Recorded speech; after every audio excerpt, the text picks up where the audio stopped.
pred garaža gde se okupila grupa nezadovoljnih Nišlija zbog, kako oni kažu, evidentne otimačine garaža od strane privatnog i javnog izvršitelja. Sa mnom razgovara Mića Jeftić, odbornik u Skupštini grada Niša, pa će nam on pojasniti malo bolje o čemu se radi. Gospodine Mićo.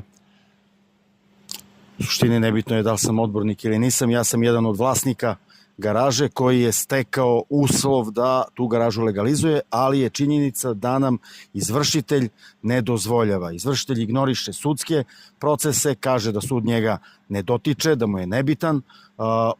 Kako mi čujemo, kako saznamo, on je naše garaže prodao, iako smo ga upozorili da na to nema pravo, jer sudski postupak za legalizaciju naših garaža još uvek traje.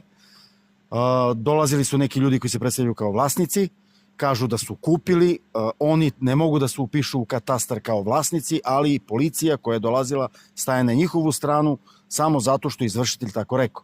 Očigledno izvršitelji ovde mogu da rade šta hoće u ovom gradu i da su oni gazda u ovom gradu. Mi sada preventivno moramo da ispraznimo garaže jer nam prete dodatnim troškovima ako ne ispraznimo i ne otvorimo vrata, da će pozvati firmu koja će nam obiti garaže, koja će nam nositi naše stvari, pa će nam preko tog istog izvršitelja naplaćivati to iznošenje i to odvoženje stvari i čuvanje stvari, tako da bi smanjili naše te eventualne troškove, mi ćemo te garaže isprazniti, ostaviti otključane, a onda ćemo nastaviti naravno našu borbu za ono što je naše, za našu imovinu. Jer ja mislim da je doba komunizma prestalo, da je ovo jedan demokratski sistem, da ovde postoji neka država još uvek i mi ćemo se boriti za naša prava. Jer po Ustavu imamo prava kao i ti koji su kupili. Naši ugovori nisu, imamo i ugovore koji nisu overeni u sudu i to je upravo predmet spora na sudu. Zbog čega te ugovore niste overili pred nadležnim organom?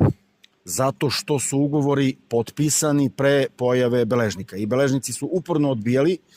Išao sam u beležničku kancelariju gospodina Nikolića, on nam je rekao da je to bilo pre njih i da to njega sad ne zanima, da vidimo neki drugi način kako to da radimo i onda smo tek posle par godina saznali da treba da tužimo investitora koji nam je prodao i da nam sud overi ugovore.